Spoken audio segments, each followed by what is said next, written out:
ಗುರು ಬ್ರಹ್ಮ ಗುರು ವಿಷ್ಣು ಗುರುದೇವೋ ಮಹೇಶ್ವರ ಗುರು ಸಾಕ್ಷಾತ್ ಪರಬ್ರಹ್ಮ ತಸ್ಮೈ ಶ್ರೀ ಗುರುವೇ ನಮಃ. ಗುರುಗಳ ಒಲುಮೆ ಇದ್ರೆ ಒಬ್ಬ ವಿದ್ಯಾರ್ಥಿ ಹೇಗೆ ವಿದ್ವಾಂಸನಾಗಬಲ್ಲ ಅನ್ನೋದಕ್ಕೆ ಒಂದು ಸುಂದರವಾದ ಕತೆ. ತುಂಗಭದ್ರಾ ನದಿ ತೀರದಲ್ಲಿ ದ್ರೌಮ್ಯ ಮಹರ್ಷಿಗಳ ಆಶ್ರಮ.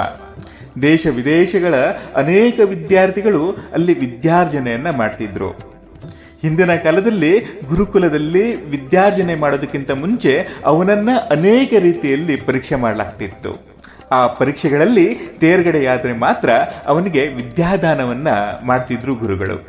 ಅದೇ ರೀತಿ ಆರುಣಿ ಮತ್ತು ಉಪವಂತನ ಮಗ ಉಪಮನ್ಯು, ಅವನನ್ನು ಸಹ ದ್ರೌಮ್ಯ ಮಹರ್ಷಿಗಳ ಆಶ್ರಮಕ್ಕೆ ವಿದ್ಯಾರ್ಜನೆಗಾಗಿ ಕಳಿಸಿಕೊಡ್ಲಾಗುತ್ತೆ. ದ್ರೌಮ್ಯರು ಉಪಮನ್ಯುವನ್ನ ನೋಡಿ ಏನ್ ಬೇಕಾದ್ರೂ ಕೆಲಸ ಮಾಡ್ತೀಯಾ ಅಂತ ಕೇಳ್ತಾರೆ.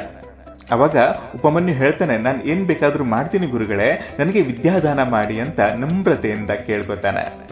ಆಗ ದ್ರೌಮ್ಯರು ಕೊಟ್ಟಿಗೆಯಲ್ಲಿರುವಂತಹ ಹಸುಗಳನ್ನ ಕಾಡಿಗೆ ಹೋಗಿ ಮೇಯಿಸ್ಕೊಂಡು ಬರಬೇಕು ಅನ್ನುವಂತ ಕೆಲಸವನ್ನ ಹೇಳ್ತಾರೆ. ಉಪಮನ್ಯು ಅದನ್ನು ಒಪ್ಕೊಳ್ತಾನೆ. ಮಾರನೇ ದಿನದಿಂದಲೇ ಬೆಳಿಗ್ಗೆ ಕೊಟ್ಟಿಗೆಯನ್ನ ಶುಚಿ ಮಾಡಿ ಅಲ್ಲಿರುವಂತಹ ಹಸುಕರುಗಳನ್ನ ಕಾಡಿಗೆ ಹೋಗಿ ಮೇಯಿಸ್ಕೊಂಡು ಬರ್ತಾನೆ.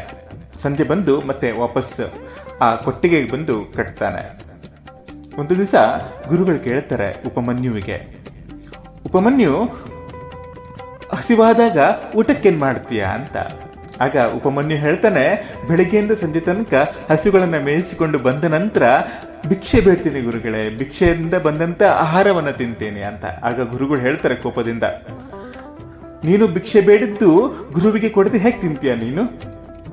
ಮೊದಲು ನನಗೆ ತಂದು ಕೊಡಬೇಕು, ನಾನು ಅದನ್ನು ಕೊಟ್ಟರೆ ಮಾತ್ರ ತಿನ್ಬೇಕು ಅಂತ ಗುರುಗಳು ಹೇಳಿದಾಗ ಉಪಮನ್ಯು ಮಾರನೇ ದಿನದಿಂದ ಹಾಗೆ ಮಾಡ್ತಾನೆ. ಗುರುಗಳು ಎಲ್ಲ ಭಿಕ್ಷೆಯನ್ನ ತಾವೇ ಇಟ್ಕೊಂಡು ಅವನಿಗೆ ಏನೂ ಕೊಡೋದೇ ಇಲ್ಲ.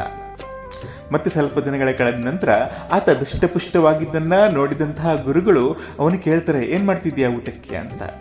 ಆಗ ಮೊದಲನೆಯ ಭಿಕ್ಷೆಯನ್ನ ನಿಮ್ಗೆ ತಂದು ಕೊಡ್ತೀನಿ ಗುರುಗಳೇ, ನಂತರ ಮತ್ತೆ ಭಿಕ್ಷೆ ಬೇಡ್ತೀನಿ, ಅದರಿಂದ ಬಂದಂತ ಆಹಾರವನ್ನ ತಿಂತೀನಿ ಅಂತ. ಅವಾಗ ಗುರುಗಳು ಮತ್ತೆ ಕೋಪದಿಂದ ಹೇಳ್ತಾರೆ, ಗುರುಕುಲದಲ್ಲಿ ಅನೇಕ ವಿದ್ಯಾರ್ಥಿಗಳು ವಿದ್ಯಾರ್ಜನೆ ಮಾಡ್ತಿದ್ದಾರೆ, ನೀನೇ ಎರಡೆರಡು ಸಲ ಭಿಕ್ಷೆ ಬೇಡಿದ್ರೆ ಅವ್ರೇನ್ ಮಾಡ್ಬೇಕು? 2 ಸಲ ಭಿಕ್ಷೆ ಬಾಳಬಾರ್ದು ಅಂತ ಹೇಳಿದಾಗ ಉಪವಂತ ಸ್ವಲ್ಪನೂ ಕೋಪ ಮಾಡದೆ ಒಪ್ಕೊಳ್ತಾನೆ. ಮತ್ತೆ ಸ್ವಲ್ಪ ದಿನಗಳು ಕಳೆಯುತ್ತೆ. ಆಗ ಗುರುಗಳು ಕೇಳ್ತಾರೆ ಉಪಮನ್ಯುವಿಗೆ, ಏನ್ ಮಾಡ್ಕೊಂಡಿದ್ಯಾ ಆಹಾರಕ್ಕೆ ಅಂತ. ಆಗ ಹೇಳ್ತಾನೆ, ಇಲ್ಲ ಗುರುಗಳೇ, ಹಸುಗಳನ್ನ ಮೇಯಿಸ್ಲಿಕ್ಕೆ ಹೋದಾಗ ಕರುಗಳು ಕುಡಿದು ಬಿಟ್ಟ ಹಾಲನ್ನ ನಾನು ಕುಡಿತೀನಿ ಅಂತ. ಆಗ ಗುರುಗಳು ಮತ್ತೆ ಕೋಪದಿಂದ ಹೇಳ್ತಾರೆ, ಕೊಟ್ಟಿಗೆಯಲ್ಲಿರುವಂತಹ ಹಸು ಕರುಗಳು ನನ್ನವು, ನನ್ನ ಅಪ್ಪಣೆಯಿಂದ ನೀನ್ ಹಾಲನ್ನ ಹೇಗೆ ಕುಡಿತೀಯಾ? ಕುಡಿಬಾರ್ದು ಹಾಗೆ ಅಂತ ಹೇಳಿದಾಗ ಉಪಮನ್ಯು ಮತ್ತೆ ವಿನಮ್ರತೆಯಿಂದ ಆಯ್ತು ಗುರುಗಳೇ ಅಂತ ಒಪ್ಕೊಳ್ತಾನೆ. ಸ್ವಲ್ಪ ದಿನಗಳು ಕಳೆಯುತ್ತೆ. ಮತ್ತೆ ಉಪಮನ್ಯುವನ್ನ ನೋಡ್ತಾರೆ ಗುರುಗಳು. ಆತ ದಷ್ಟಪುಷ್ಟವಾಗಿ ಆರೋಗ್ಯಕರವಾಗಿಯೇ ಇರ್ತಾನೆ. ಅದನ್ನ ನೋಡಿದಂತಹ ಗುರುಗಳು ಕೇಳ್ತಾರೆ, ಏನ್ ಮಾಡ್ಕೊಂಡಿದ್ಯಾ ಊಟಕ್ಕೆ ಅಂತ. ಆಗ ಉಪಮನ್ಯು ಹೇಳ್ತಾನೆ, ಇಲ್ಲ ಗುರುಗಳೇ, ಹಸುಗಳು ತನ್ನ ಕರುಗಳಿಗೆ ಹಾಲು ಕುಡಿಸಿದ ಮೇಲೆ ಆ ಕರುಗಳ ಮುಖದಲ್ಲಿರುವಂತಹ ಹಾಲಿನ ನೊರೆ ಇರುತ್ತಲ್ಲ, ಅದನ್ನೇ ತೆಗೆದು ತಿಂತೀನಿ ಅಂತಾನೆ. ಆಗ ಗುರುಗಳು ಹೇಳ್ತಾರೆ, ಹಾಗೆ ಎಂಜಲನ್ನು ತಿಂದ್ರೆ ನೀನು ನರಕಕ್ಕೆ ಹೋಗ್ತೀಯಾ, ಎಂಜಲನ್ನು ತಿನ್ಬಾರ್ದು ಅಂದಾಗ ಉಪಮನ್ಯು ಒಪ್ಕೊಳ್ತಾನೆ, ಆಯ್ತು ಗುರುಗಳೇ ಅಂತ. ಮತ್ತೆ ಮಾರನೇ ದಿನ ಹಸುಗಳನ್ನ ಮೇಯಿಸ್ಕೊಂಡು ಹೋಗ್ತಾನೆ. ಆ ದಿನ ಅದನಿಗೆ ಹಸಿವನ್ನ ತಡ್ಕೊಳ್ಳಿಕ್ಕೆ ಆಗೋದಿಲ್ಲ.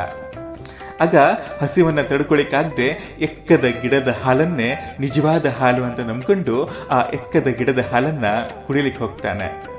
ಆ ಎಕ್ಕದ ಗಿಡದ ಹಾಲು ತಪ್ಪಿ ಅವನ ಕಣ್ಣುಗಳ ಮೇಲೆ ಬಿಡುತ್ತೆ. ಆಗ ಆತ ಕುರುಡನಾಗಿ ಕುರುಡನಾಗಿ ಗುರುಕುಲದ ದಾರಿಯನ್ನ ಕಾಣದೆ ಒಂದು ಪಾಳು ಬಾವಿಯನ್ನ ಬೀಳ್ತಾನೆ ಅಂತ. ಹಸುಕರುಗಳೆಲ್ಲ ಗುರುಕುಲಕ್ಕೆ ವಾಪಸ್ ಬರ್ತವೆ, ಆದ್ರೆ ಉಪಮನ್ಯು ಬರೋದೇ ಇಲ್ಲ. ಗುರುಗಳಿಗೆ ಆಶ್ಚರ್ಯ ಆಗುತ್ತೆ, ಎಲ್ಲೋದು ಉಪಮನ್ಯು ಅಂತ. ಅತಿಯಾಗಿ ಪರೀಕ್ಷೆ ಮಾಡಿಬಿಟ್ಟೇನೋ ಅಂತ ಆತಂಕದಿಂದ ಅವನನ್ನು ಹುಡ್ಕೊಂಡು ಗುರುಗಳು ಕಾಡಿಗೆ ಹೋಗ್ತಾರೆ. ಉಪಮನ್ಯು ಉಪಮನ್ಯು ಅಂತ ಜೋರಾಗಿ ಕೂಗು ಹಾಕ್ತಾರೆ. ಆಗ ಒಂದು ಪಾಳು ಬಾವಿಯ ಕಡೆಯಿಂದ ಉಪಮನ್ಯುವಿನ ಧ್ವನಿ ಕೇಳುತ್ತೆ. ಕೂಡ್ಲೆ ನೋಡ್ತಾರೆ, ಉಪಮನ್ಯು ಆ ಪಾಳು ಬಾವಿಯಲ್ಲಿ ಬಿದ್ದಿರ್ತಾನೆ. ಅವನ ಕಣ್ಣುಗಳು ಇಲ್ಲವಾಗಿರುತ್ತೆ. ಆಗ ಕೇಳಿದಂತಹ ದ್ರೌಮ್ಯರು ಅವನಿಗೆ ಅಶ್ವಿನಿ ದೇವತೆಗಳ ಮಂತ್ರವನ್ನು ಬೋಧಿಸ್ತಾರೆ. ಅಶ್ವಿನಿ ದೇವತೆಗಳನ್ನ ಪ್ರಾರ್ಥಿಸು, ಅವರು ಪ್ರತ್ಯಕ್ಷರಾಗಿ ನಿನಗೆ ಕಣ್ಣುಗಳನ್ನು ವಾಪಸ್ ಕೊಡ್ತಾರೆ ಅಂದಾಗ ಉಪಮನ್ಯು ಅಶ್ವಿನಿ ದೇವತೆಗಳನ್ನ ಭಕ್ತಿಯಿಂದ ಪ್ರಾರ್ಥಿಸ್ತಾನೆ. ಅವನ ಭಕ್ತಿಗೆ ಮೆಚ್ಚಿದಂತಹ ಅಶ್ವಿನಿ ದೇವತೆಗಳು ಅವನ ಎದುರಿಗೆ ಪ್ರತ್ಯಕ್ಷರಾಗಿ ಅವನಿಗೆ ಒಂದು ರೊಟ್ಟಿಯನ್ನು ಕೊಟ್ಟು ಹೇಳ್ತಾರೆ, ಇದನ್ನು ತಿನ್ನು, ನಿನಗೆ ದೃಷ್ಟಿ ವಾಪಸ್ ಬರುತ್ತೆ ಅಂತ. ಆಗ ಉಪಮನ್ಯು ಗುರುಗಳ ಮಾತನ್ನ ಮೀರಲಾರ. ಗುರುಗಳು ಅಪ್ಪಣೆ ಕೊಟ್ಟರೆ ಮಾತ್ರ ತಿಂತೀನಿ ಅಂತಾನೆ. ಆಗ ಅವನ ಗುರು ಭಕ್ತಿಯನ್ನ ಮೆಚ್ಚಿದಂತಹ ಅಶ್ವಿನಿ ದೇವತೆಗಳು ಅವನಿಗೆ ಕಣ್ಣನ್ನ ಮರಳಿ ಕೊಡ್ತಾರೆ. ಅವನ ಗುರು ಭಕ್ತಿಯನ್ನ ಮೆಚ್ಚಿದಂತಹ ದ್ರೌಮ್ಯರು ಹೇಳ್ತಾರೆ, ವತ್ಸ, ನಿನ್ನ ಗುರು ಭಕ್ತಿಯನ್ನ ಮೆಚ್ಚಿದೆ, ಸಕಲ ವಿದ್ಯೆಗಳನ್ನ ನಾನು ನಿನಗೆ ಬೋಧಿಸ್ತೀನಿ ಅಂತ ಅವನ ತಲೆಯ ಮೇಲೆ ಕೈಯಿಟ್ಟು ಸಕಲ ವಿದ್ಯೆಗಳನ್ನ ಬೋಧಿಸ್ತಾರೆ. ವರ್ಷಗಳವರೆಗೂ ಅಧ್ಯಯನ ಮಾಡಿದರೂ ಒಲೆಯದಂತಹ ವಿದ್ಯೆಗಳು ಆ ಕ್ಷಣಕ್ಕೆ ಉಪಮನ್ಯುವಿಗೆ ಒಲಿದು ಬಿಡುತ್ತೆ. ಆತ ಮುಂದೆ ಮಹಾನ್ ವಿದ್ವಾಂಸನಾಗ್ತಾನೆ ಅಂತ.